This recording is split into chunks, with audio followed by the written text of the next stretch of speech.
Results వస్తాయి. Plus ఇక్కడ largest Victor అవుతుంది అని చెప్పి ఆ నమ్మకంతో అయితే మేము ఉన్నాము. ఇక కాంగ్రెస్ వారు సరే వారు పోస్టల్ బ్యాలెట్ లో చంద్రబాబు నాయుడు గారు ఆయన కూడా ముందంజలో ఉన్నట్టుగా తెలుస్తుంది. కుప్పం నుంచి పోటీలో చేసినటువంటి నారా చంద్రబాబు నాయుడు గారు ఆయన కూడా ప్రస్తుతం 1549 ఓట్ల మెజారిటీ అక్కడ ఓట్ల ఆధిక్యం కనిపిస్తూ ఉంది. అక్కడ ముందంజలో ఉన్నారు.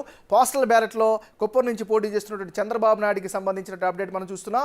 ప్రస్తుతం 1549 ఓట్ల ఆధిక్యంలో చంద్రబాబు నాయుడు గారికి సంబంధించినటువంటి నియోజకవర్గం కుప్పంలో అప్డేట్ మనకు తెలుస్తోంది. సో ఆంధ్ర వ్యాప్తంగా పోస్టల్ బ్యాలెట్ ఓట్లకు సంబంధించి కౌంటింగ్కి సంబంధించినటువంటి అప్డేట్స్ వస్తూ ఉన్నాయి. 175 నియోజకవర్గాలకు సంబంధించినటువంటి అప్డేట్స్ కూడా కొనసాగుతున్నాయి. ముఖ్యంగా ఇప్పుడు బ్రేకింగ్ న్యూస్ చూసుకున్నట్లయితే కుప్పం నుంచి పోటీ చేస్తున్నటువంటి తెలుగుదేశం పార్టీ అధినాయకుడు అదేవిధంగా మాజీ ముఖ్యమంత్రి చంద్రబాబు నాయుడుకి సంబంధించి పోస్టల్ బ్యాలెట్లలో ఆయన 1549 ఓట్ల ఆధిక్యంలో ఉన్నట్టుగా మనకి అప్డేట్ అంతూ ఉంది.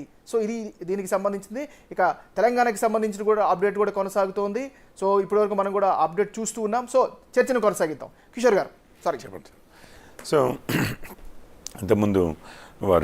అంతకుముందు మొదటేమో రాహుల్ గాంధీ గారి భారత్ జోడో యాత్ర గురించి మాట్లాడుకున్నాం. దాని తర్వాత ఇప్పుడు రేవంత్ రెడ్డి గారు చెప్పిందే చేస్తారు, చేసేదే చెప్తారు అన్నట్లుగా చెప్పారు. వారిది ఒకటి ప్రముఖంగా గుర్తున్న విషయము, డిసెంబర్ 9 తారీఖు రోజు 2 లక్షల రూపాయల రుణమాఫీ చేస్తామన్నారు. సోనియా గాంధీ గారి పుట్టినరోజు అది మామూలు రోజు కాదు.